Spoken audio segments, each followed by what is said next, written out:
Masters table. Masters table. Master elements. Masters table. Masters table. Racism, white supremacy is a dynamic system for the ultimate purpose of white genetic survival on the planet. White supremacy.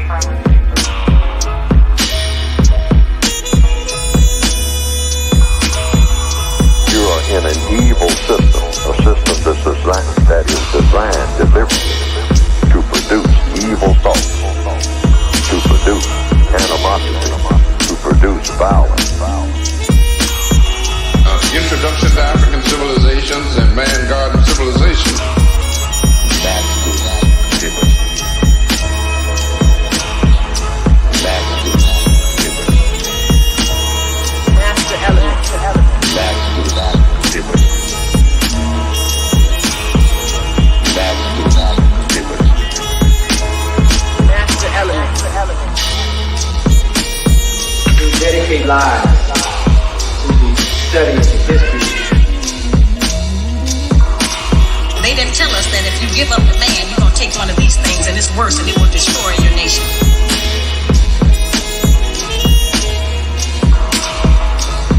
The right way is clearly distinct from error.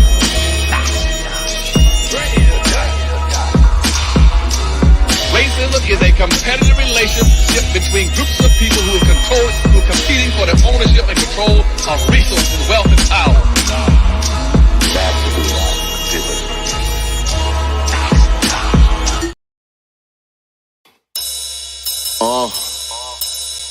Yeah, like that.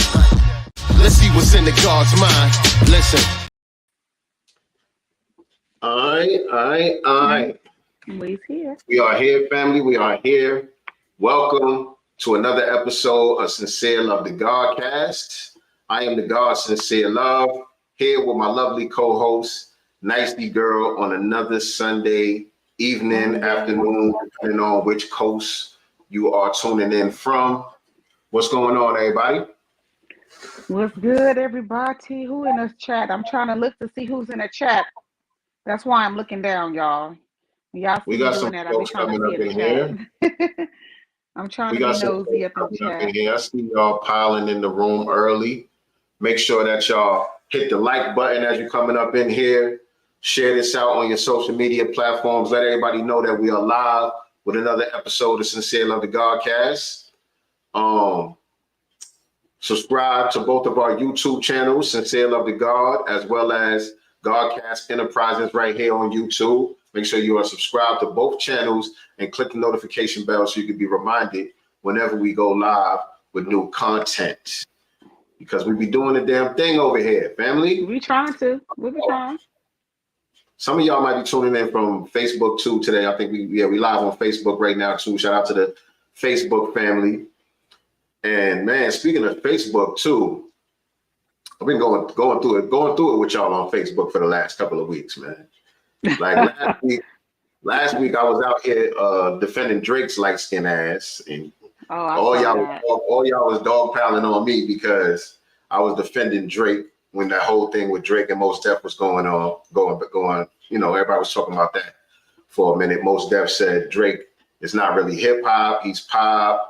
And I said Drake is hip hop, you know what I'm saying? And Drake is pretty dope too. He's pretty dope MC. He's pretty dope artist all around, in my opinion. And I even went as far as to say, if they were to battle, I think Drake would smoke Mos Def. And so you know they was on my ass about that shit. They was all the real. Do you really think that?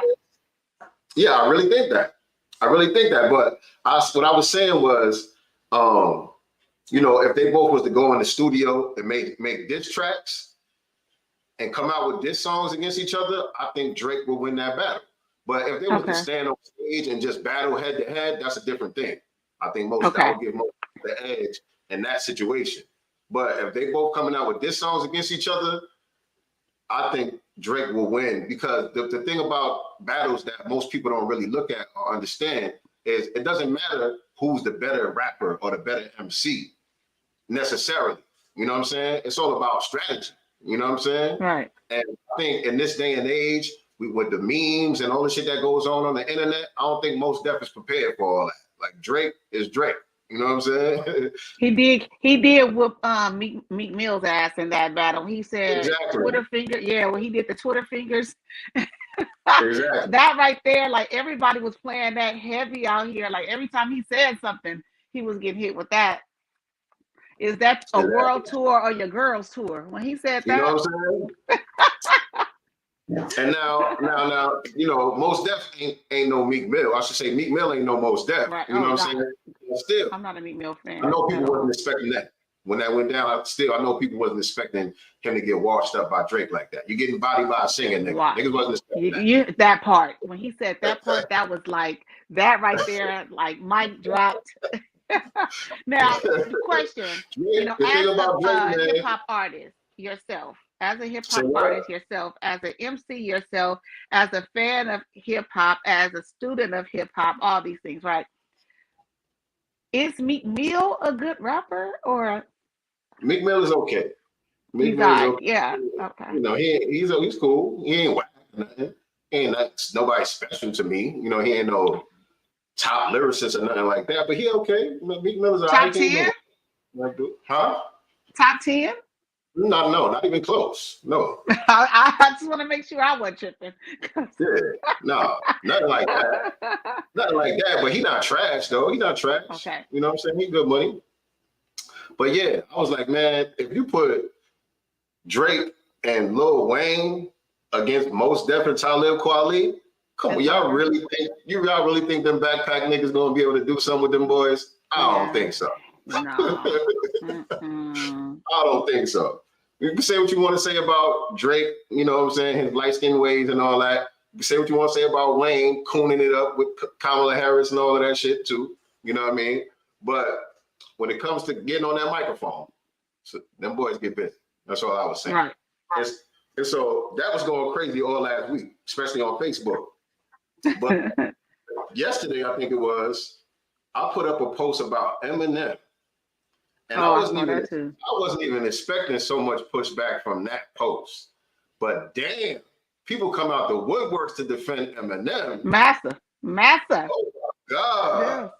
Yo, it's disgusting. Yeah. It's disgusting the way niggas come out to defend Eminem's punk ass.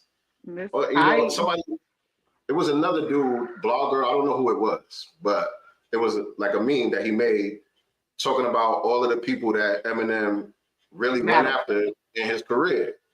And it wasn't really no top MCs, nobody really reputable that he ever really went against. And so I just reposted that like, yeah, I've been saying this for years. And so people started coming at me crazy to the point where even, you probably don't know who Mickey Fax is, but Mickey Fax is a rapper. He's a known rapper and he's nice. He's a real dope MC, you know what I'm saying? But he's a well-known rapper, you know what I'm saying? He works with all of these dudes, you know what I'm saying? Royce the 5'9" and Black Thought and all these people, like, you know, he's in the industry. This nigga ends up on my timeline defending Eminem. I'm like, where'd you come from, Mickey Fax? Wow. Like, God damn. I didn't even know you was following me. You ain't never commented on or engaged with none of my content. Well, all of a sudden I say something about Eminem, and we had a respectful back and forth, you know what I'm saying? But I was still like, damn, like, nigga, where you come from? I didn't even know you was following me. It's the white Jesus complex that niggas still have. I'm sorry. Like, you know, it really is. It's sad. Like, they'll go at the head, you know, of a nice MC that, you know, shared the same uniform as them, but you cannot talk bad about Massam M. Can't say nothing bad about Eminem. I'm talking about niggas are literally in my comments talking about leave Eminem alone. Leave Eminem alone. Like, the same Negroes, though, have probably had something negative to say about Diddy, though. Right. You know, publicly, you know, publicly, you know what I'm saying? You know, quick, you know, to shun him, but leave Master M alone. So yeah, man. But I've been having fun with it though. You know what I'm saying? I don't get too caught up with the back and forths and all that stuff on social media. I'll be having fun with y'all guys, man. Some of y'all be getting in y'all feelings and taking shit real personal. I'm over here having fun with my little Twitter fingers and shit. I ain't really getting caught up with y'all like that, man. I like who I like. Y'all like who y'all like. Y'all worship who y'all worship. I am a God. That's how that goes. It is an eye opener though. You know, just where we are, you know, as a group, you know, as it pertains to, you know, us being on one accord as a group versus, you know, we have, I feel like a lot of disagreeing more than agreeing on a lot of things, especially as it pertains to, you know, politics, which is important, you know, and as well as hip hop and you know, white people in hip hop and the Latinos in hip hop. Speaking of hip hop, you went to the hip hop museum out there in LA. What, yesterday? Yes, that was yesterday. The Hip Hop Till Infinity. Yeah, Hip Hop Till Infinity. Mass Appeal, Nas and Mass Appeal. They got this hip hop museum going on in LA. I guess between now and March, it's going to be out there. It's in Hollywood. Where's it at? Let people know where they can go check it out. It's right in Hollywood, right on Sunset and Ivar.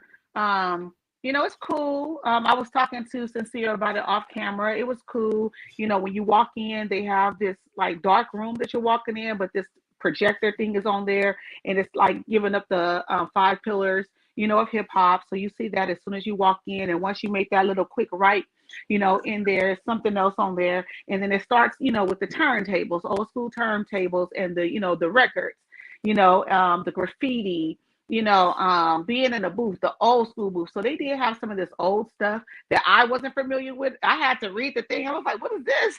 You know what I'm saying? But I guess that's how they would record, you know, back in the days.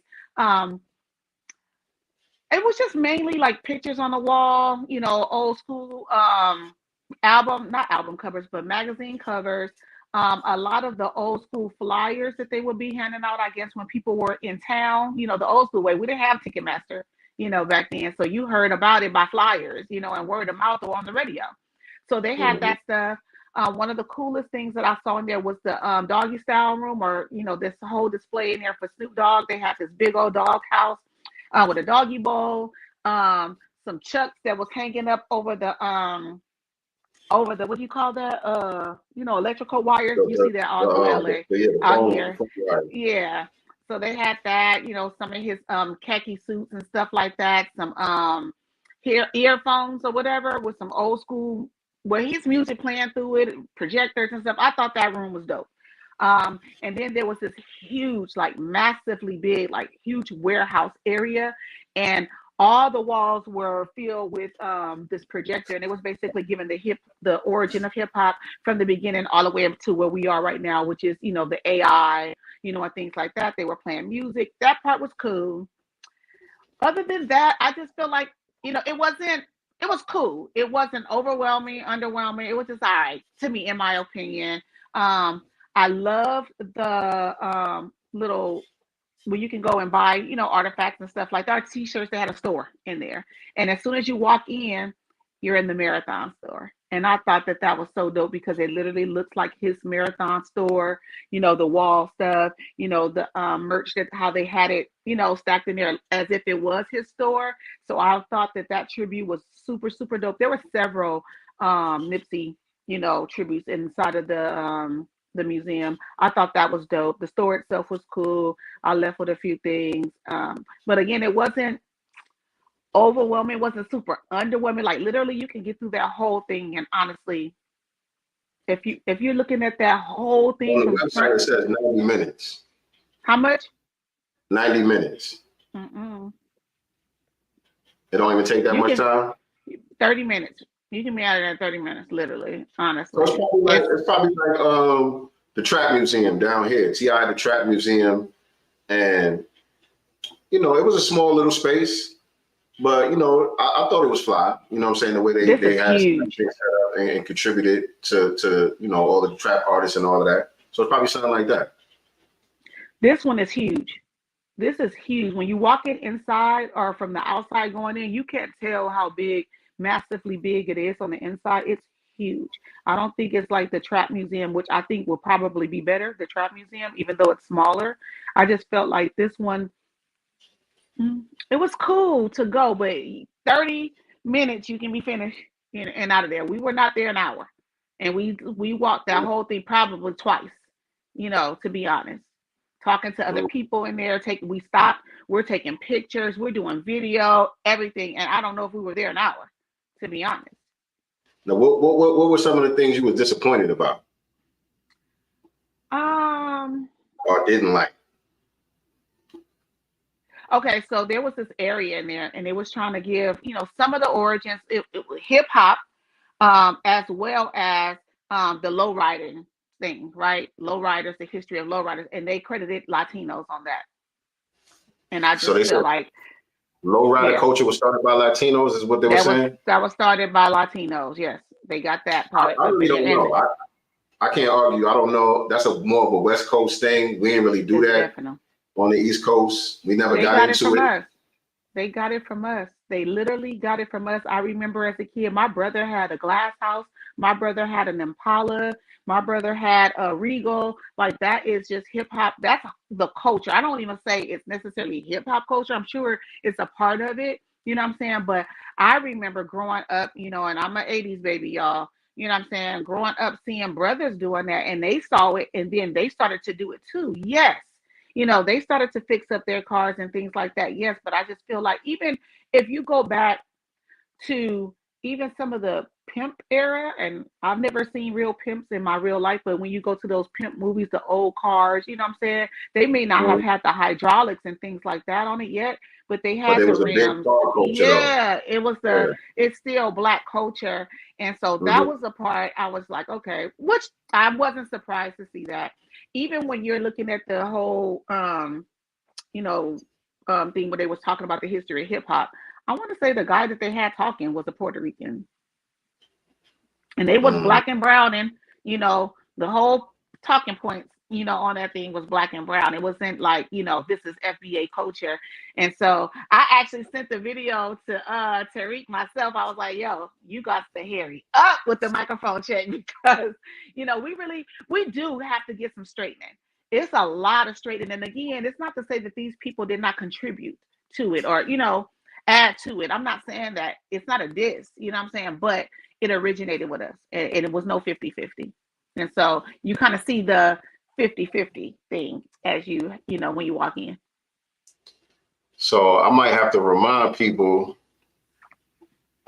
remind folks that me and RP Beats was calling this out way ahead of time. We kind of saw this coming. Hold on, let me share my screen with y'all real quick. Pull up these receipts. You know what I'm saying? Because this is why it's important to stay in tune with new Black media.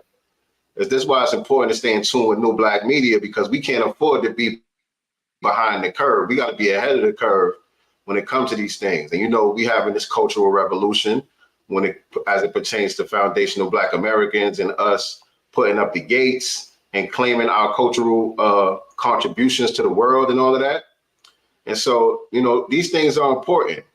And so here's some of the lyrics to the song we did on the Masters Table album. Y'all could go to the Masters RSVP and get your Masters Table merch and all of that stuff right now too. If you want to get this t-shirt that I'm rocking right now with all the Master Teachers on it, y'all could definitely go check that out and order your t-shirts, hoodies, whatever. But on one of these verses right here, I was addressing Nas. Now, the museum that she's talking about, again, it's a museum that's being put on a little bit by Nas and his company Mass Appeal. Because I got too many tabs open probably. Yeah. Am I good now? Say something again. 1 2 1 2. Am I good or am I delayed? I think fine. I might be delayed. Yeah, it was delayed. All right, cool. So I don't know if y'all can see the lyrics. I don't know if y'all can see the lyrics, but in the verse, I was disappointed hearing Nas rhyme with Lil Nas X. I realized these guys never valued our respect. And so at the end of the verse, I said, because, you mentioned something else about the people that was working there nicely.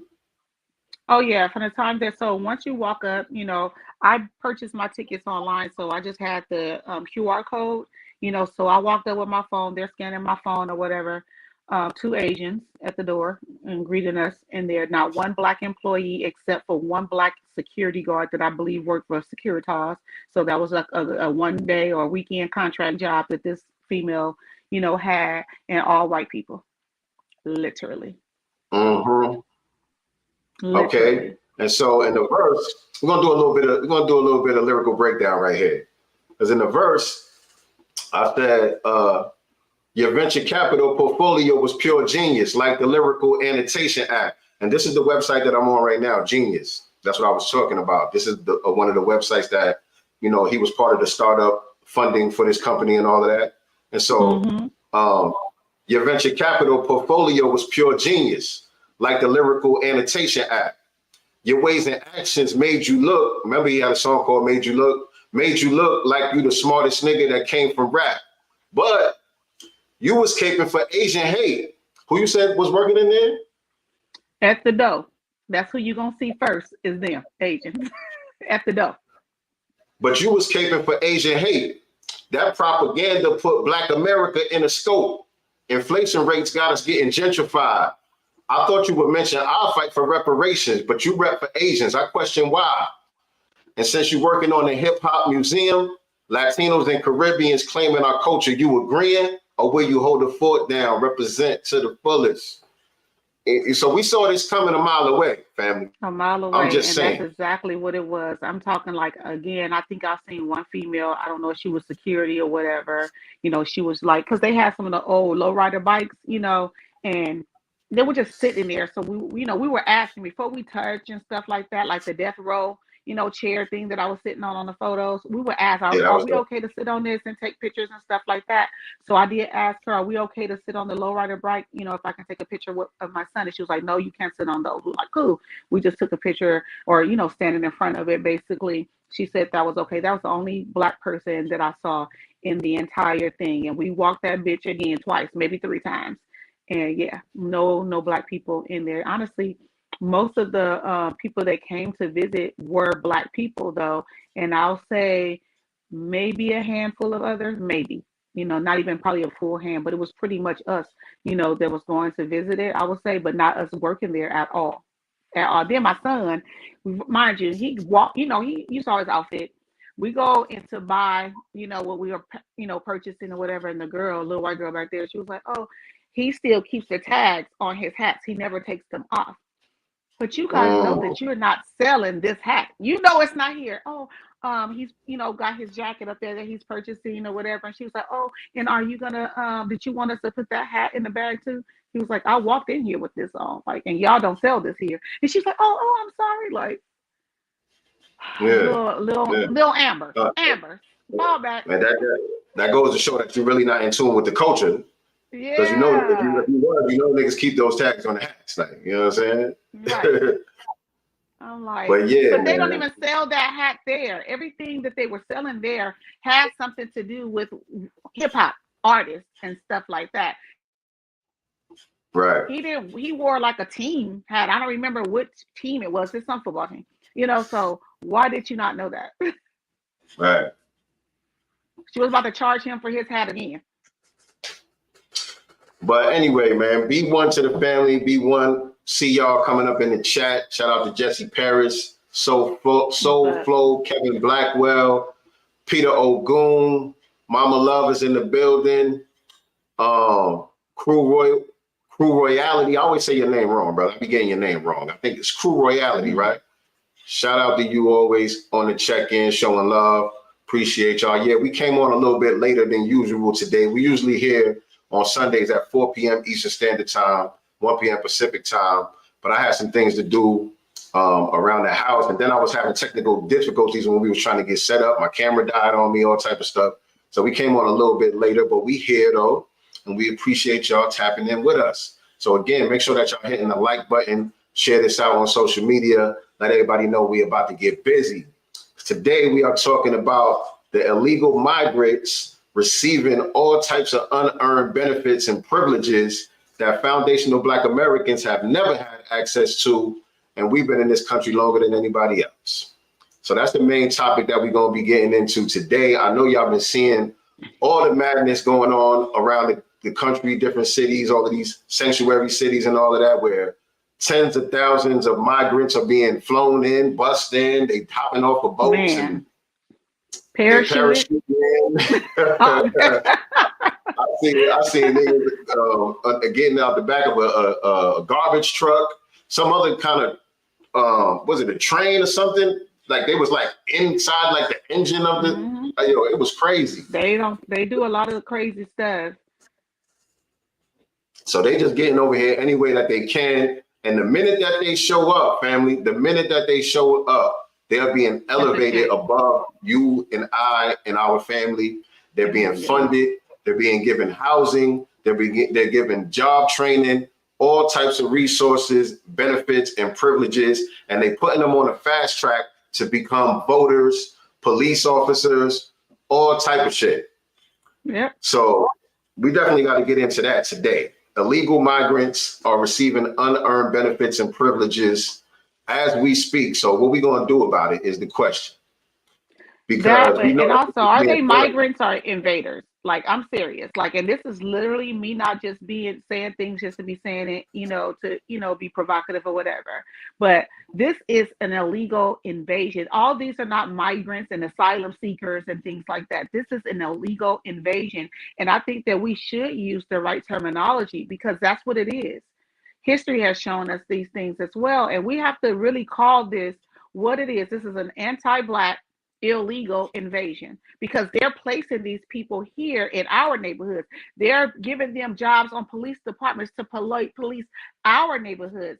I don't know if any of you guys saw that illegal alien up in Chicago calling that Black sister that was, complaining, standing there as she should at those city councilman meetings complaining, about this illegal invasion. And he called her lazy and no more money for you. Lazy, who told him that? You've been in Mexico or wherever the hell you came from for how long? You haven't even encountered us. You've never been around us. So who told you that we're lazy? And what you mean no more money for you? Yes, indeed. So it is what it is. I'm gonna call them illegal invaders and illegal aliens, and that's it. That's for me. And you're absolutely right. And I should have hit you up when I was making the title and all of that because I couldn't even think of the right term. I wanted to use the right terminology. Right. It wasn't coming to me. So I might have to change the title after we get off the live here so we can have the correct terminology because you're absolutely right. It is important that we take control of the narrative and we call it for what it is. And like you said, you're not saying that just to be provocative. That's a reality. That's Look what Texas is doing. Right. That's exactly where I was going. And that's the thing about it, right? When we speak this truth and we call it for what it really is, the play is always to make us Trump supporters, we Republicans, we MAGA and all of this. They one-trick ponies. They use the same trick over and over again every single time. And we got to have that not give a fuck in us. You know what I'm saying? To just stand on our square and stand on truth. You know what I'm saying? And not be bothered by that. Call me what you want to call me. I'm just telling the truth the way that I see it. You know what I'm saying? But yeah, like you were saying down there in Texas, what's going on down there in Texas? You're right. It's crazy. But yeah, in the city of Texas, I can't think of their governor's name, but he's out here, he's talking about calling the National Guard. They're already talking about, at least these are rumors that are circulating around the social media streets, but they're even talking about a civil war. You mean to tell me y'all talking about a civil war, because some illegal aliens over here trying to get through our borders illegally to suck up more resources? We don't know no background checks on these people at all. Here in California, where I am, our governor already laid the groundwork. It's one day here, they already can get medical benefits. With free medical. I know Black people right now who don't get free medical, who need dental work and things like that, and can't walk into one of these dental offices and get free work done. Suffering, and they're the descendants of the people that built this country. Facts. So yeah, that's Governor Greg Abbott down there in Texas. There you go, Abbott. I couldn't think of it. They basically having a standoff right now with the Biden administration. The the Biden administration, they're fighting over, you know, who has authority over the border down there in Texas. And so the governor is claiming, you know, it's the state's rights to protect the border. And Biden is saying, you know, the federal, you know, the bully pulpit that he holds overrides those states' rights. And so the governor down there, he putting up barbed wire fences and all type of stuff and putting border control out there. And they done snatched up a bunch of people already, thousands of people already. They're snatched up at the border already.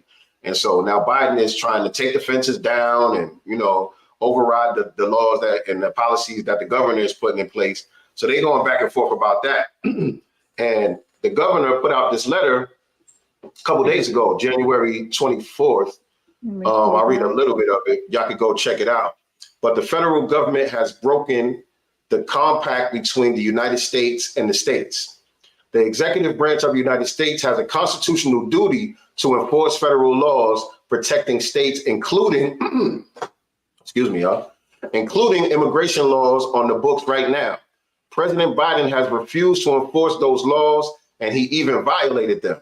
The result is that he has smashed records for illegal immigration.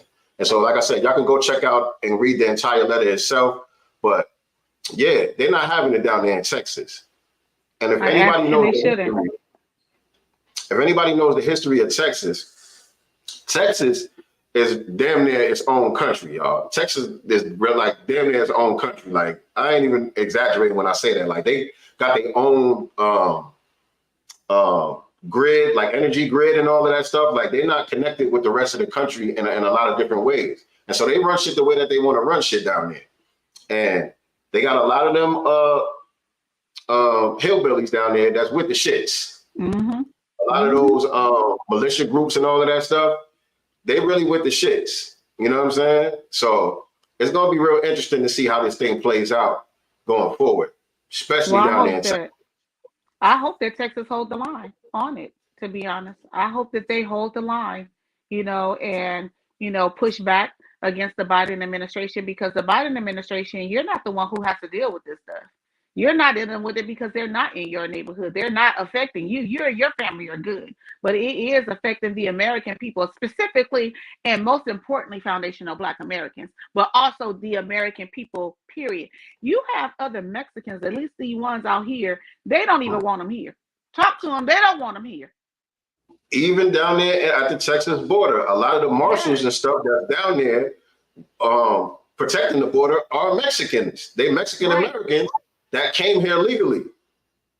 You have Mexican Americans who went about things the right way, came over here legally, and they're complaining about these open borders that's going on. And so, yeah, Reality, he's talking about, Reality. Crew Reality. Now I think I'm saying it right. He said, SCOTUS order said Texas must let customs cut the wire, but it did not say they cannot put up more wire. The agents on the ground said they are not cutting the wire. So yeah, like they like. But I've seen video where they have. I've seen video out there where the border gate is just open, just sitting there wide open. There's video out there where some of the agents are grabbing their hand, pulling them through.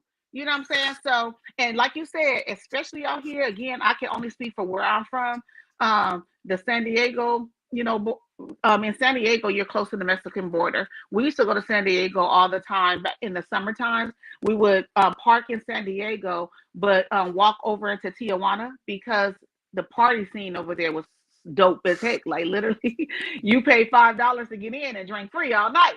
But and it was like all of the, you know, San Diego has a huge military, you know, area. So all the Black people, you know, in San Diego will go over there, you know what I'm saying, and party. So out here, you know what I'm saying, most of your people that's supposed to protect the borders, all of them are Mexicans. They're the only ones who are getting those jobs. You guys, the Border Patrol out here are all Hispanic.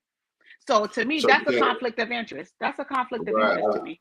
You think it's a control opposition type of thing? Absolutely, because you do not see any Black, you know, Border Patrol agents.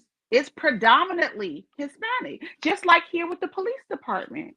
Same thing.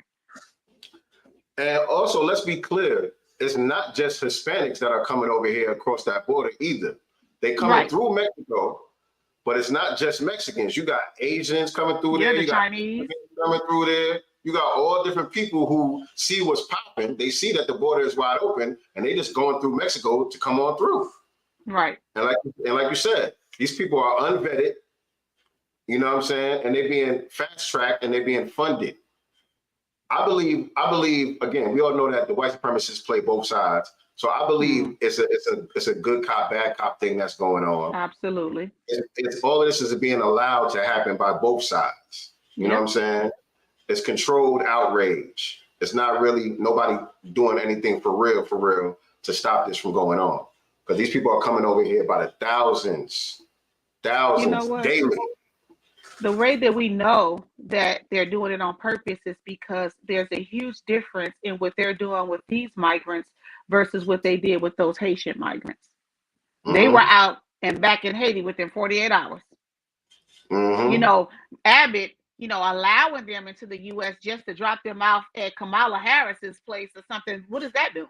You still gave them a fast track in here. You know what I'm saying? So why aren't you guys shipping them back as you guys did with those goddamn Haitians? I want to see planes, trains, and automobiles sending them back too. They basically just giving them a free ride to get to these luxury tents and all the stuff that they got set up for them, where they got Xboxes and they're getting 3 meals a day and they got Netflix and all type of shit. They making them real comfortable. And I want to play this this one video. Let me see if I can find it real quick. There's it's not far.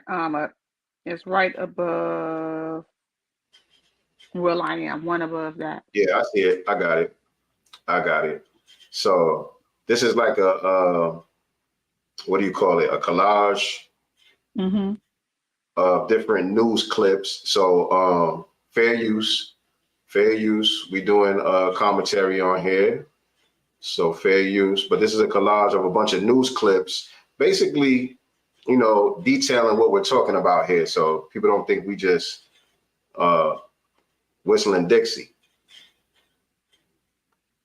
Immigrants became eligible for health insurance under the state's program for low-income residents. A newly signed law will now let non-U.S. citizens become police officers. That would allow non-citizens to become police officers here in Illinois. Chicago reportedly diverting almost $100 million in COVID relief funds to help pay for migrant. When it comes to these people, money just appears. Right.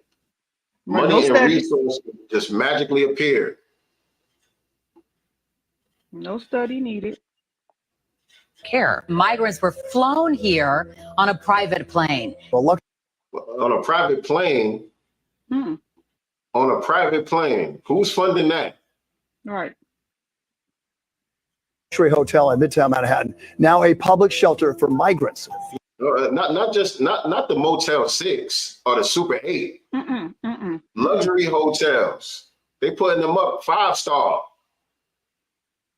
And they getting in there and they tearing the place up. They got prostitution, you know, people running around drunk, high on all type of shit. Crime is spiking in the area wherever these people show up at. All of this is being allowed to happen specifically just to undermine us, foundational Black Americans. That's the only reason. There's no other reason outside of that. We got to do something to undermine foundational Black Americans because they see that many of us are getting codified and we are not supporting these democratic policies anymore. We looking inward and looking at ourselves and doing for self.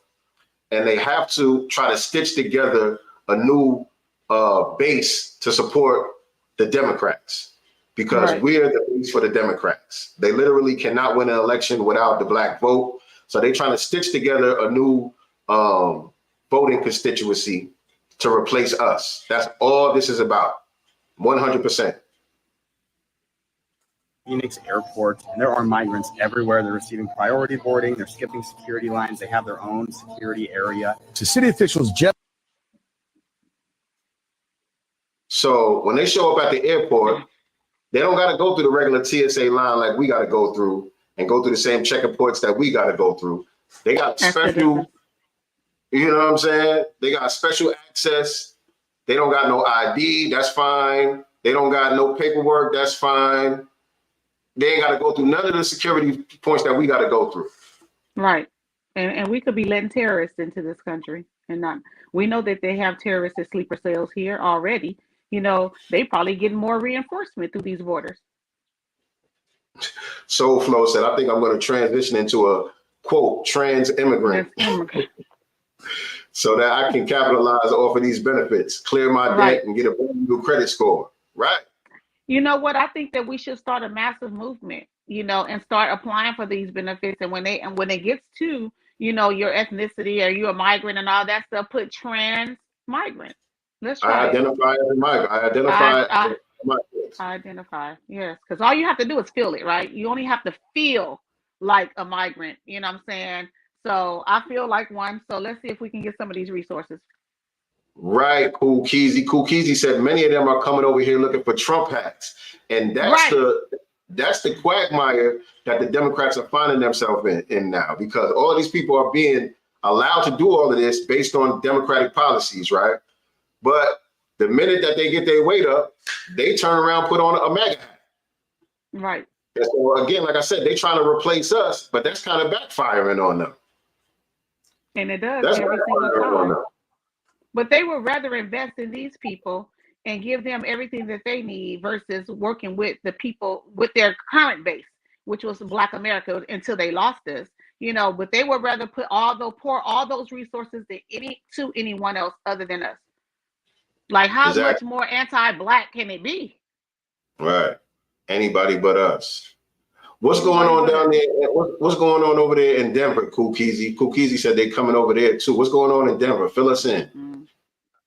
They want to be in the cold. Just took us on a tour of the new humanitarian relief center. These tents are climate controlled, complete with phones, laundry service, even Xboxes and sofas where migrants can watch flat screen TVs. Tonight, the Justice Department demanding Texas remove the barriers. The White House calling them dangerous and unlawful. There are hundreds of those shipping containers all along the Arizona-Mexico border. The Department of Justice is now suing the state of Arizona for refusing to take them down. These people filing lawsuits. They're willing to go to war. They're willing to have a civil war over some non-citizens. Right. And they won't lift a finger for a freedman. No. And don't forget, a few weeks back, we were talking about, which is on whitehouse.gov. You guys can check that out on your own at whitehouse.gov. But it says, together, we're taking a balanced approach that lies at the heart of the Los Angeles Declaration on Migration and Protection. And we have 19 other nations have signed on to that agreement. So it includes enforcing our borders, increasing reparations, and opening a historic number of legal pathways for migrants. So they're even talking about, the White House is talking about reparations for these people who are invading our country. And when they say our reparations claim.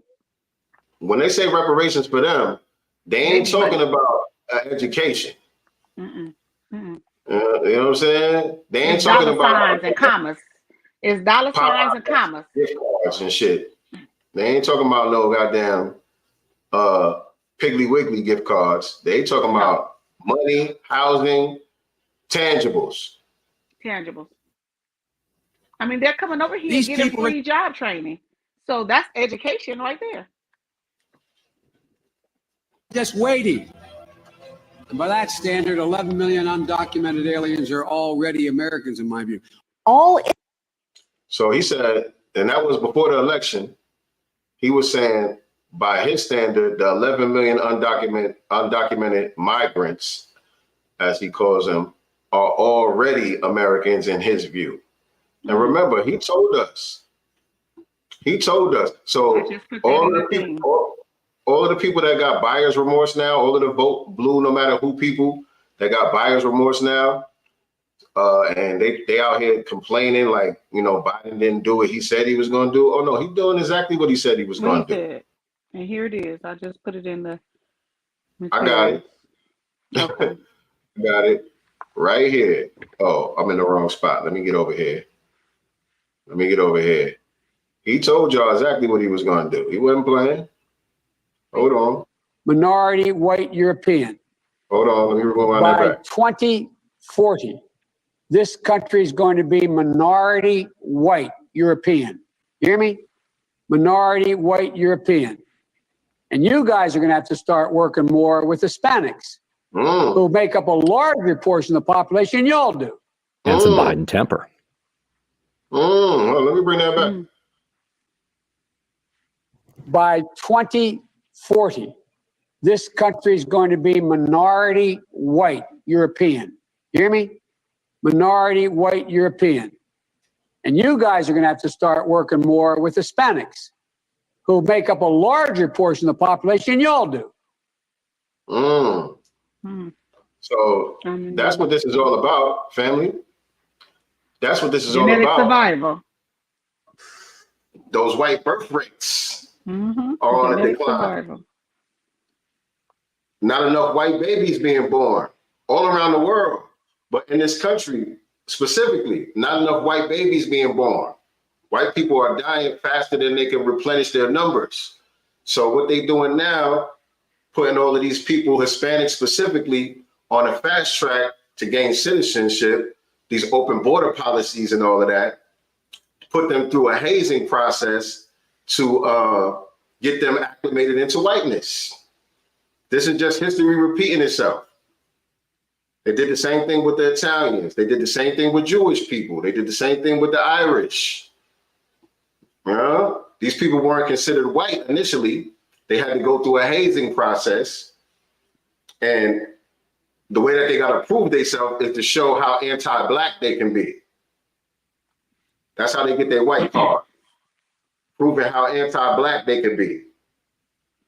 There's also this article, speaking of birth rates, on BET.com.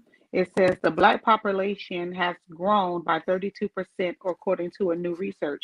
This is effective as of January 23rd, 2024. The Black population is on the rise in the United States. From 2002 to 2022, the Black population has grown 32%, which amounts to 11 million people. In total, there are almost 48 million Black people in the country, according to a research study conducted by the Pew Research Center. Now, when they're talking about Black people, I don't know if they're necessarily specifically talking about foundational Black Americans, or, melanated people, in general. However, I still say they've already known, that we haven't stopped having babies. I see pregnant Black women all the time, you know what I'm saying? But they've always ran with that narrative that we're only 13, 14% of the population, and Black people have believed it for so long, even without looking around to see what's around you. But we've been, going with that narrative. And if they're admitting to 32%, it's more than that, right? Exactly. And so where all of the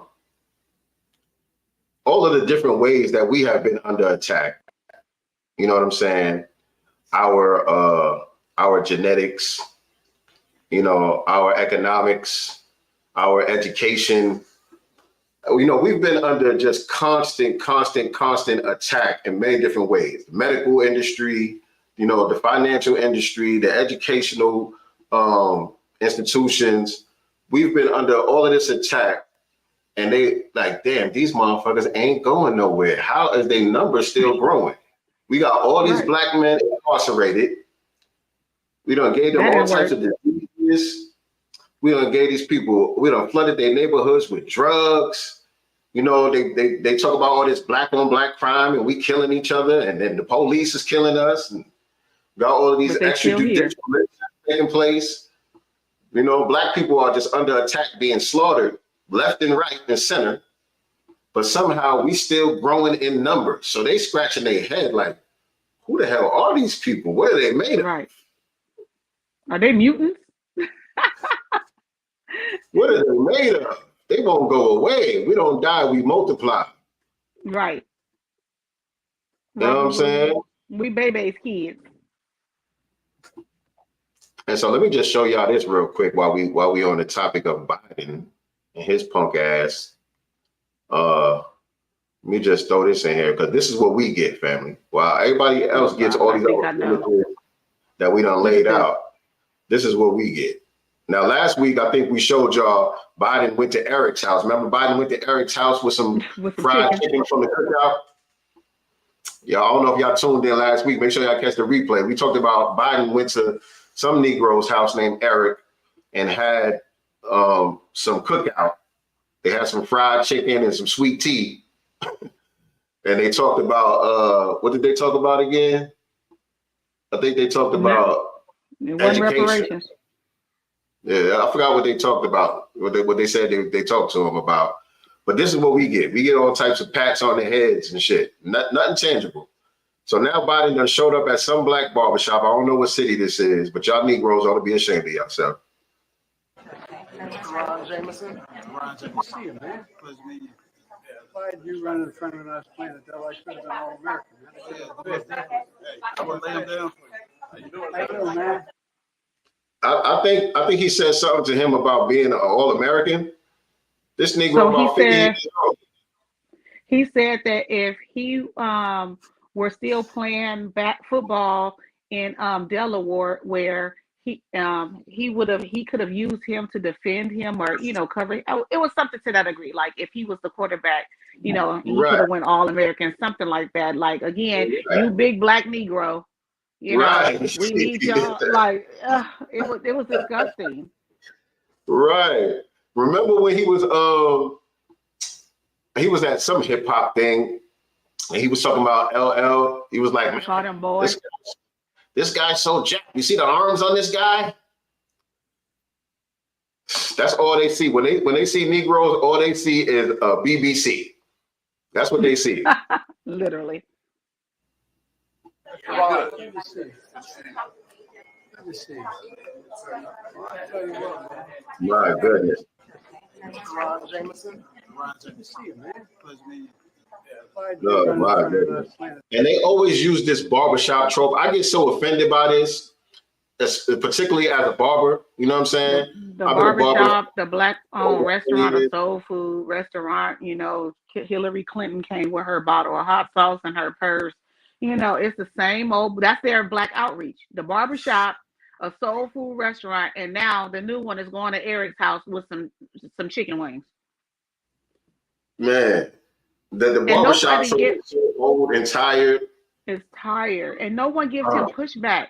All I see is a bunch of Negro teethers, a bunch of Negroes showing all their teethers, and no one is pushing back on reparations, tangibles for the black community. I would call his ass out on what he said when he was talking to those Negroes. What do you mean? What did you mean when you said that white people are going to be the minority by 2040? Is that a problem? Because let's go tell it, we've been that. You know what I'm saying? Like, what's going on? Why are we doomed because of that? Yeah, and to use the word doomed, like, what does that mean? What did you mean by that? Can you elaborate? Right. No one says anything. All I see is teeth. How come every time they ask you about reparations for foundational Black Americans, you start talking about Native Americans? What's that about? Right, because they already getting it. Mr. Biden. I'll be up there with my flashcards because, as a matter of fact, in the year, this year, as a matter of fact, as soon as your administration came in, y'all gave them X, Y, and Z. So why are we talking about reparations for them when they're already getting it? We're talking about the builders of this country, not the people that helped slave us and return us back to your ancestors. See, why are we having these types of conversations with him? And ain't you the one that said you should be given double the time for crack cocaine than powder cocaine? Right. So what's up with your son? Why your son still running around there? Right. Ain't he a crackhead? I got questions. You know what I'm saying? What's the difference between him being a crackhead and my uncle, you know what I'm saying, and my cousins being crackheads? They needed help too, but you chose to lock them up for life. Man. What the hell? So yeah, the invaders, the minute they show up, they got all these privileges and access to resources that you and I can't touch. And I think my goddamn camera is about to die, y'all. No. I think my camera is about to die. Charger in it.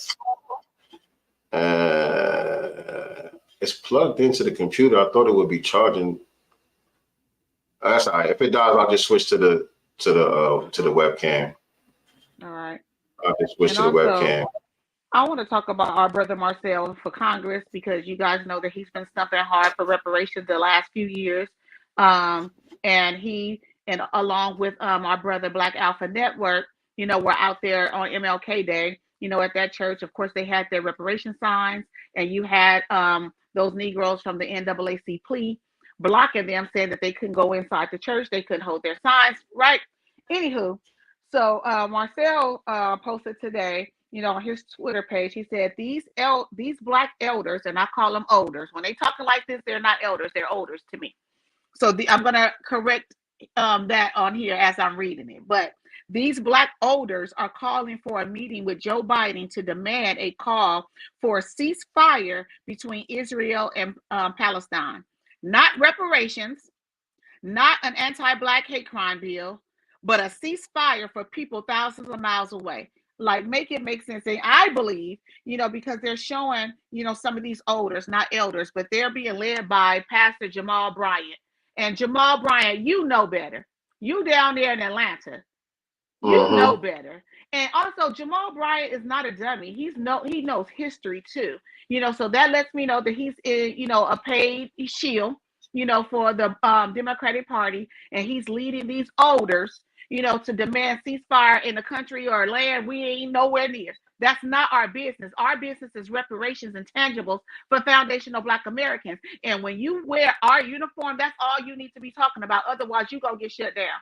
I'm so disappointed. And I used to kind of like him, some of the things that he would say, but I put him on a goofy corner. Probably a couple years ago, I put him in a goofy corner because I started to see stuff. Yeah. And he did the play that I was calling out some years back. This is what a lot of the shills were doing back in like 2016, around the time like when Hillary Clinton was running and shit. A lot of the shills like Charlemagne the God and different people like that, what they was doing was they was trying to get close to Minister Farrakhan. They had Minister Farrakhan come on the Breakfast Club. At that time, Jamal Harrison Bryant, he had a show on like the Gospel Network or whatever. He had Minister Farrakhan come on his show. Remember Tamika Mallory, the Women's March, they was kind of getting on her for going to the Million Man March reunion or whatever. And that was them trying to get grassroots support, because Minister Farrakhan has always been the litmus test for the dominant society. Right. If you Minister Farrakhan, then you can't get elevated in the media. You can't get elevated in nowhere in the dominant society. They're gonna excommunicate you based on your affiliation with Minister Farrakhan, or even somebody like a Jeremiah Wright or anybody like that, right? But Minister Farrakhan in particular. And so people like that, I was noticing back then during 2016, 2017, Charlemagne the God, Tamika Mallory, Jamal Harrison Bryant, all these people were cozying up next to Minister Farrakhan in order to gain our support and to gain for us. You know what I'm saying? But that fell flat. That didn't last very long. One thing about Farrakhan, though, is he's always on code. You know what I'm saying? He's always going to speak on the betterment of Black society as a whole. You know what I'm saying? And he's basically said, you know, I don't think that he's saying vote for Trump, you know, but obviously when you're looking at policies and things like that, that we may benefit from, you know, maybe he may lean towards that way. But Farrakhan is also, you don't trust any of these politicians. Do for self. All we got to do is unite with each other, pool our resources with each other, and we don't even need their help. But since y'all not ready, you know, on a level that we should be at this point, then you definitely don't need to be voting for nobody. No doubt. Not that he said that, which he has not said that. Xavier, I see you in the building, man. I appreciate you tuning in, man, getting some of this good information right here. This our young brother right here, man. I think what you in the 6th grade now, man? 6th grade, 7th grade, something like that. Is that your client? Yeah. Yeah, we had him on the show one time. He hopped on here with us one time. Shout out to you, man. Appreciate you tuning in with us, man. Tell your grandfather and everybody else what's up too. But while you was on that topic talking about you know, like I said, we're not advocating to vote for Trump or nothing like that. But a lot of these people kill me, right? This brother right here, let me share my screen. This brother right here, I forgot exactly what he does, but he's in the music industry. He somehow tapped into the music industry. Some of y'all might be familiar with this brother right here.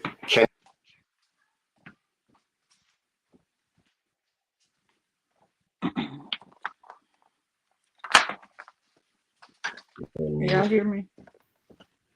All right, I had to switch cameras. I still hear you. My battery died on my Mine camera. going on too, so I'm plugging. I had to switch cameras, but let me share this with y'all. This brother right here, Kenny Burns. I wanted to unpack what he was saying here because you know these people be thinking that they eating. Right. They coming on here trying to cape for the Democrats as much as they can, and they be thinking that they eating, but they really not. And so I wanted to break down some of this shit that he was saying here that didn't make no sense to me. At the end of So hold on. Again, I forgot what this brother does, but his name is Kenny Burns. He got like a little podcast thing or whatever the case may be, but he's somebody in the music industry. All right, let me play this. I forgot what he was even saying, so we're gonna go through it together. Of the day, we have someone trying the lead front runner running for president of the United States in 2024. We have the lead front runner to become president of the United States, leader of the free world in 2024. He's winning in every poll. I'm gonna get to Biden. So he's talking about Trump. He's talking about how Trump is leading in all these polls going into 2024 election. He's talking about how Trump is leading, right? So listen what he says. But let's stay on Donald Trump for a minute. He's leading. What type of America are we? What type of America are we is the question that he's asking. If Trump is in the lead, because we all know, you know, Trump ain't shit. We all know Trump is an anti-black racist and, you know what I'm saying, all of these other things. It's true, right? And so he's saying, if this the guy that's in the lead, what does that say about us as a country? But to me, that's not the right question. The question should be, if this is the guy that's in the lead, what does that say about the Democrats? Right. If you have a guy like Donald Trump, who we know he got all of these indictments, all of these open cases, felonies against them and all of this stuff, and y'all having a hard time beating him, what does that say about the Democrats and how trash they are? Right. And why? You broke up. Me? I broke up? Yeah. Like, yeah, it froze for, like, you were frozen for a few seconds, at least on my end. I'm not sure with anyone else. It was frozen for a little second, but also to see that, you know, a lot of his Black support numbers has gone up. You know what I'm saying? Again, you know, we know how Black people have always voted Democratic. So like you said, the question should be, why are Black people no longer supporting the Democratic Party? It has nothing to do with Trump. It has to do with the Democratic Party. People are jumping ship from that party because the party has been anti-Black. Our voices have not been heard. Everything that we've been saying and screaming, you know, for the last 5-6 years at this point has gone on deaf ears, except for when it's time for them to come out and need our votes, or when it's time for them to come out and fearmonger, you know, because remember, under Trump, they were saying that Trump is going to have us in a civil war. Well, we're talking about a civil war right now, and Trump is not in office. This has nothing to do with that, you know, but the Black people don't have that same smoke that they were having when they were talking about a civil war under Trump. So to me, everything that was supposed to happen under Trump is happening under Biden. And you have these same old idiots, you know, still talking about Trump, who's not even in office. To me, him still running and polling and stuff like that, he's not in office right now. So why is he a topic? So they keep trying to convince us that he's still the boogeyman and that we have to fear Trump. And it's just not working anymore. Right. Because we see, we're not dumb. We see Charlemagne and all these guys still trying to fearmonger us to death with anything is better than Trump. They still trying to tell us that Biden is the lesser of two evils. But we know that it's not. We know that Biden is actually, we know that Trump is actually the lesser of the two evils when we look at this illegal invasion situation that's taking place. That wouldn't be happening under Donald Trump. We know that Donald Trump is the lesser of two evils when we look at what's going on with the LGBTQ agenda and our Right. babies being bombarded with all of these weird agendas and stuff in schools and cartoons and everywhere you look.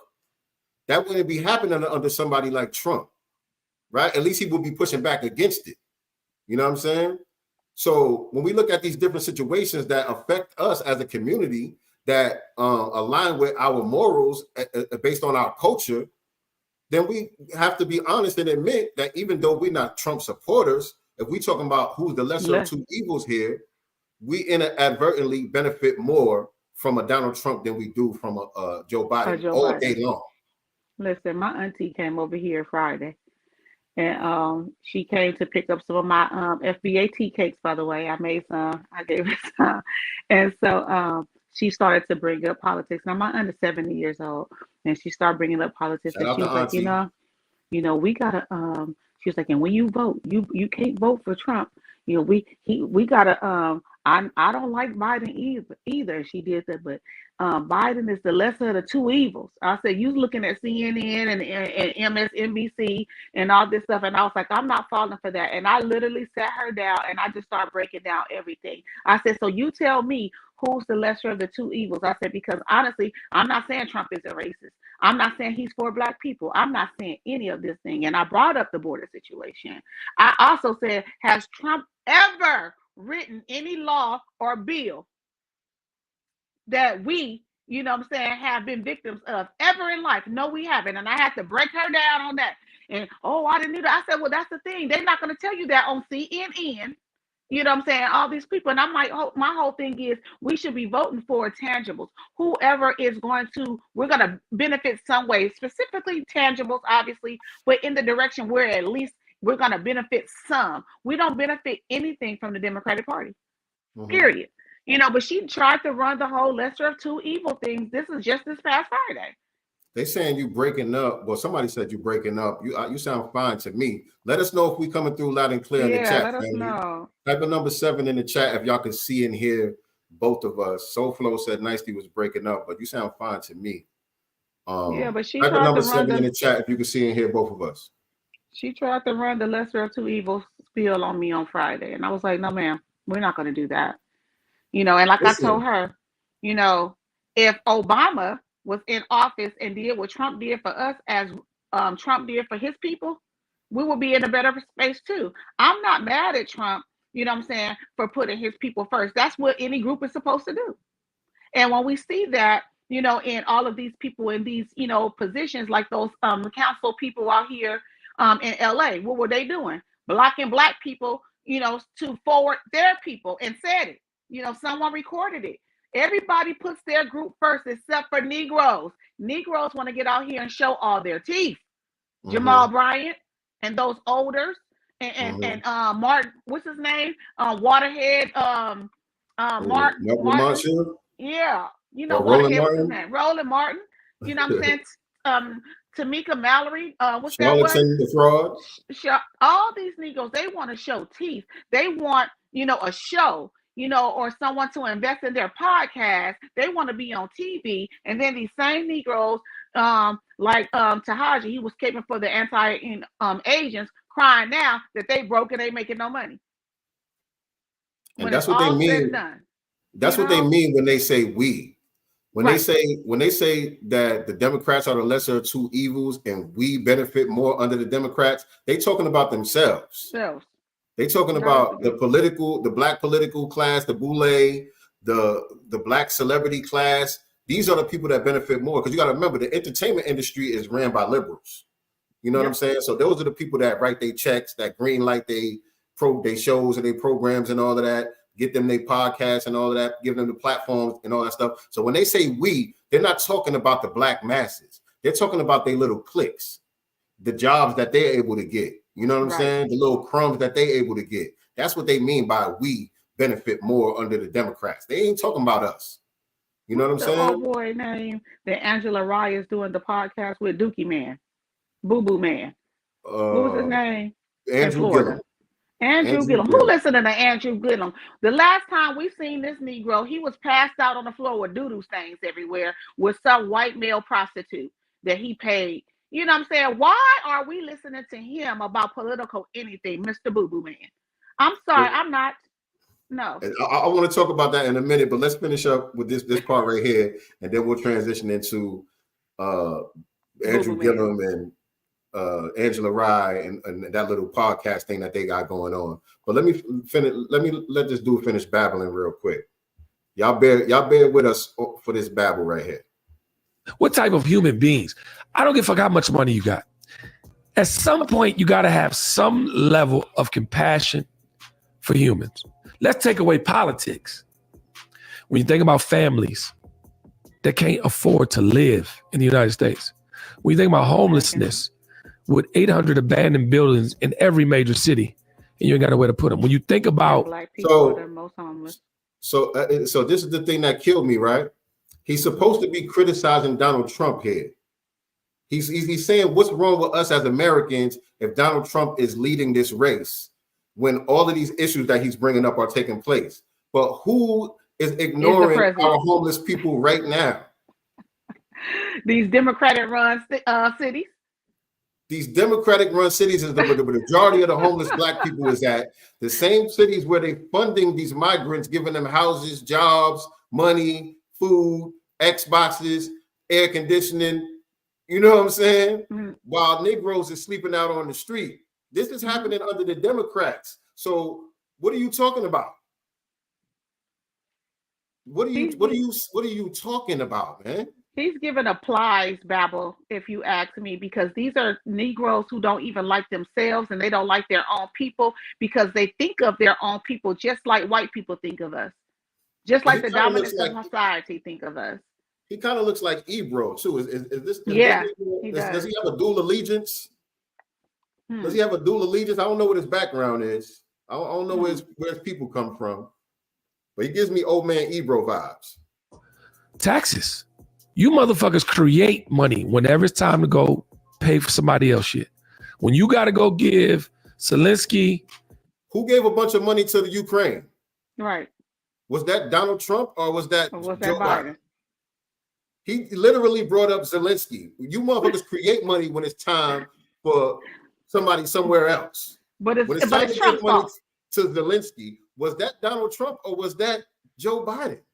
But we dumb. His audience is probably predominantly Black, but he doesn't think of us as intelligent people. We're not free thinkers. We don't know how to think. We need him and Charlemagne and other people to think for us. That's what that is. Oh man, let's try to deceive us more. Let's try to get through this babble. And some money to fight one of our biggest foes. Oh, you're gonna find some money. When you got money to go over and be in Iraq for 20 plus years. Was Donald Trump around 20 plus years or something? Was Donald Trump politics? In politics that long? What are you talking about? It's his fault though. Where are we as Americans? Where are we? Everything that's wrong with the world is Donald Trump's fault. Right. Homeless people. So there's some things, but ladies and gentlemen, again, this is our front runner. Who are we as Americans? Because this is America. Right now, what you're seeing play out before your eyes, this is the new America. But who are you to have grown up in a system and society? I'm not talking. What you say, Nicey? I say it's new now. America just became racist and greedy. And I'm confused. I am so confused. Yo. And he trying to sound deep too, y'all. Right. He swear he eating. He eating down. He eating down. I swear I wish these niggas would bring me on their live. When they go live, I'll be in the comments. Bring me on here. Bring me on here. Because I want to shut this shit down so bad. About systemic ails and unfair playing board. I'm talking about the motherfucking resilient motherfucking superhumans that get to it. I'm talking about the motherfuckers that find a way without a way. I wish I could bring it back a little bit because right there, what he was talking about, again, like I said, they referring to the celebrity class, right? Because he's saying something about, he was saying something to kind of dismiss racism. he was like, yeah, there's racism and all that, but I ain't talking about that. I'm talking about those of us who actually made it in spite of the racism.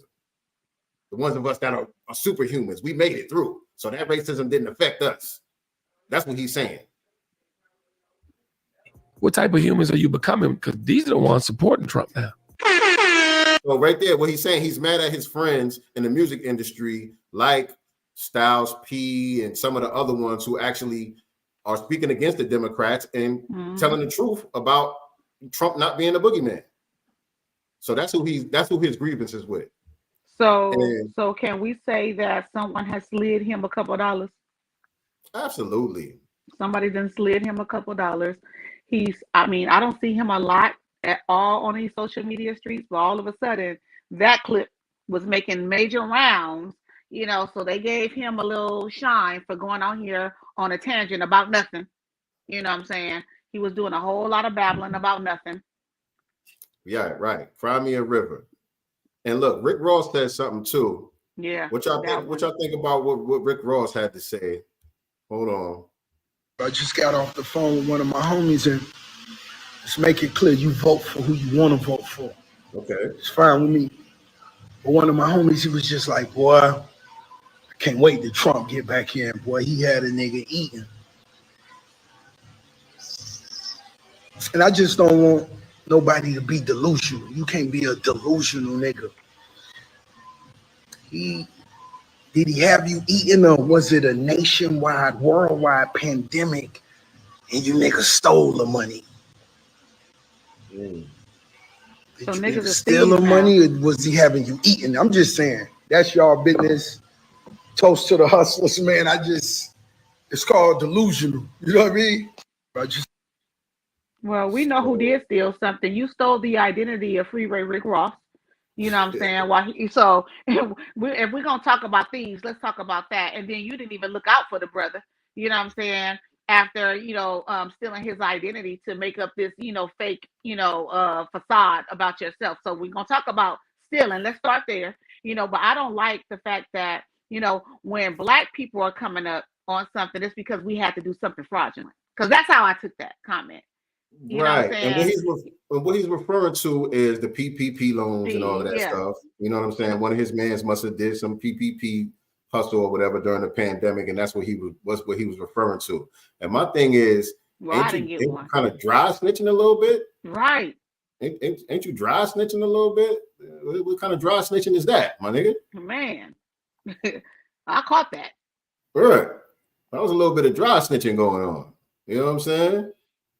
So yeah, these guys, man. The way that they view themselves, as the way that they view their own people. One, we're subhuman. Two, anytime we come up, we stole it, hustled it, or something like that, which there's nothing wrong with hustling. Stealing, that's another story. You know what I'm saying? I don't steal, but there's nothing wrong with a hustle. There's legal hustles out here. You know what I'm saying? And it's just the way that they kind of view Black people. And Black people were, people in general were eating under Trump because gas was a lot cheaper. Groceries went up as soon as Biden went into office. You know what I'm saying? Everything just shot up. So you do have people that can barely afford groceries now versus, almost 4 years ago, they were able $100 or $200 in the market was going to spread a little longer than it does now. So yeah. Niggas was eating when Trump was in office.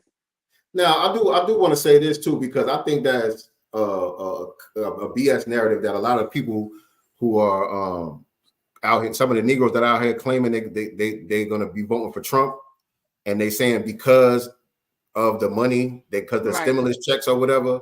Like, let's be clear, Black people are in the same position then that we are now. We wasn't, as a group, we was never in no better position, whether it was Trump, whether it was Obama, whether it's Joe Biden. As a group, we're still in the same boat that we've been in.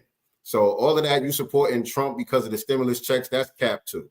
You know what I'm saying? But remember too, more businesses, Black businesses were started. That's a fact. Under Trump too. You know what I'm saying? Now, 4 years later, a lot of those businesses have gone down under this food that we got. Like, everything is, the math is just not mathing, as our sister E say. The math ain't mathing.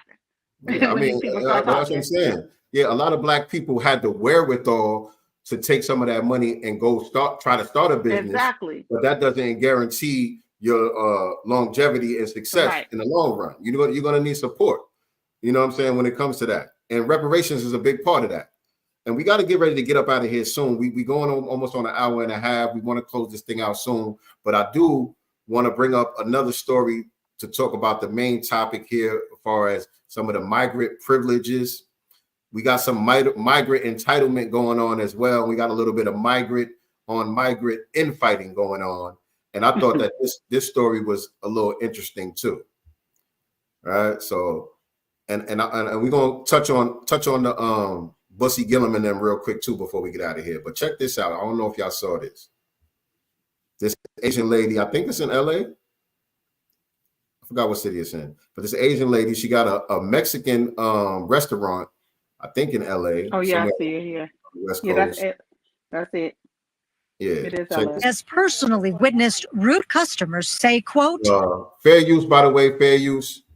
Why is a China selling Mexican food? And they look at me like this. How hurtful is that? Oh, it makes me tear. It hurt really bad. It's here in Southern California. So I ain't even going to play the whole thing. I really just wanted to show y'all this, just to kind of show y'all how other groups get on code and gatekeep their own culture. Mm-hmm. When they see somebody from outside of their community trying to capitalize off of their culture, they don't support that in large numbers. In fact, they put up their own business to go in competition with them and try to get them up out the paint. That's something that we lack. That's something that we need to be more on code with. There's no reason why Asians should be controlling the hair care industry when Black women are the main consumers of all these products. Right. Black women should be running that industry. Asians should not be allowed to set up shop in our communities and sell no goddamn lace fronts, no eyelashes, none of that shit. And mind you, in Chinatown out here in LA, there's not one single Black barbershop, Black business, nothing in Chinatown. It's all China people. Period. Right. And when, that's like I said. So when the Mexicans see this lady over here selling tacos, they like, the hell is this? They looking at her sideways. Like, I ain't buying no tacos from you. I'm about to go get it right from this dude with the cart right now here. Right. And they like that, period, here in LA. Period. Right. Fact. So yeah, I ain't gonna play the whole thing. I just wanted to show y'all that real quick. But again, before we get out of here, we got two more. This one and one more. I want to talk about the Ahmaud Arbery killers, you know. I want to just end with that, I guess. Yes, indeed. Yes, indeed. So yeah, we're getting ready to close out in a minute. Just want to touch on these last two things. Appreciate everybody tuning in with us, man. Make sure that y'all hit the like button if you haven't done so already. Share this out on social media as well. Tell a friend to tell a friend. Make sure that y'all subscribe to us right here on Godcast Enterprises YouTube channel, as well as Sincere Love to God on YouTube. And shout out to the Facebook family for tuning in as well, and everybody checking us out on the replay. But yeah, so Angela Rye, Andrew Gillum, and what's the other girl's name? No, I don't even know the heifer. Shoot, I can't think of her name. Somebody in the chat help us out. They got a podcast called the Native Pod, I think is the name of it. And it sounds stupid. The name sucks. The name sucks. It wasn't catchy at all. It's not catchy. It don't really got no ring to it. But what they doing is they trying to basically tether onto our narrative and our talking points. Mm-hmm. I seen when they was on I forgot this sister's name too, man. Another Vote Blue, no matter who sister that's on one of these. Is that Jennifer Hudson? I think they were on her show. Was it Jennifer No, it wasn't Jennifer Hudson. One, the pretty lady with the short hair. I know who you're talking. Tamara Hall. There you go. Chairman Hall. Yeah, they was on the Chairman Hall show, and Chairman Hall was like asking them what the name means.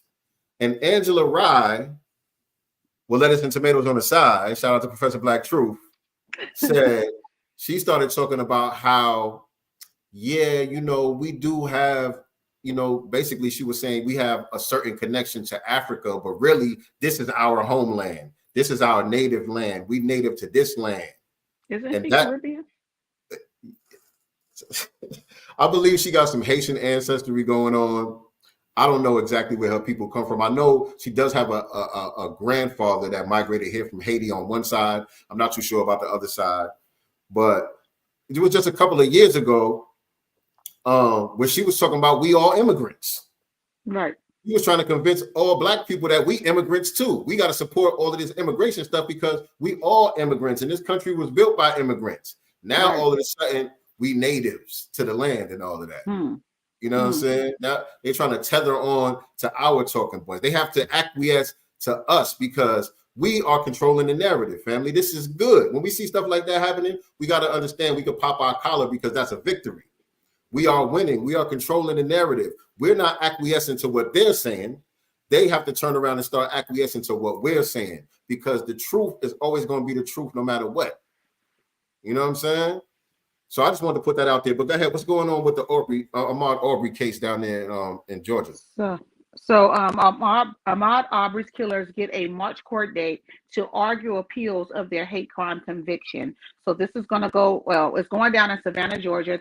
The three convicted of hate crimes for chasing and killing Ahmaud Arbery in a Georgia neighborhood in 2020 will have their appeals heard by a federal court in March. So the appeal case is going to be scheduled for March the 27th. So we definitely need to keep our eyes and ears out on this because, they kind of figure out ways to not hold people accountable as it pertains to hate crimes against us. So we definitely need to keep our eyes and ears open on this case.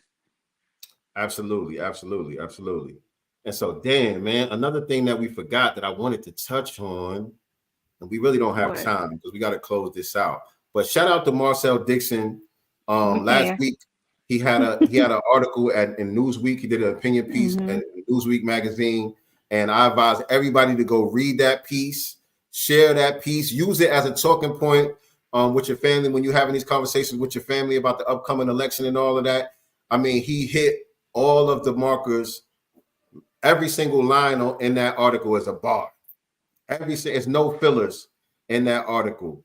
Go check the Newsweek article out by Marcel Dixon. When we get off of here, I'll put it inside the description, as a matter of fact. So there'll be a link to it right here. But shout out to Marcel for writing that excellent article. Excellent they call it an opinion piece, but it's filled with facts. They said it's an opinion piece, but I heard nothing but facts all throughout the damn article. You know what I'm saying? And so, yeah, that's an excellent piece right there. Go check that out. Use it as a talking point for your podcast or for your conversation that you're having around the dinner table with your family members and all of that. Get your aunties and them on code so that we can make a real difference in this upcoming election right here and send a message to the system that it's no longer working. Period. And I'll be working with his team. His team actually reached out to me last week. I will be doing phone banking for Marcel's campaign again. I did it before and I'm doing it again. He knows that I'm ride or die with him, so I will be on those phones. So people out there in South Carolina, you might hear my voice soon. All right, family. So again, that about does it for today's episode of Sincere Love the Godcast. Appreciate everybody tuning in with us as always. We will see y'all probably sometime this week, but definitely we'll be back here next Sunday for another episode where we catch up on everything that's going on in Black society. But if you are a business owner or entrepreneur and you would like to have your business showcased on our channel, hit us up so we can get you on the schedule for the Black Business Showcase as well. Been a little bit slow so far this year. We're getting people scheduled for that. But I haven't really been going super hard reaching out to people to get them on either. So I need to step it up with that. But if you or anybody that you know has something going on, please reach out. Let us get you on the Black Business Showcase so we can let people know who's out there and how we can support them and all of that. All right. So remember, family, we are not the master teachers. We are only the master students and signal boosters for the voices of the new Black media. Peace and Black love. Yeah, like that. Let's see what's in the God's mind. Listen.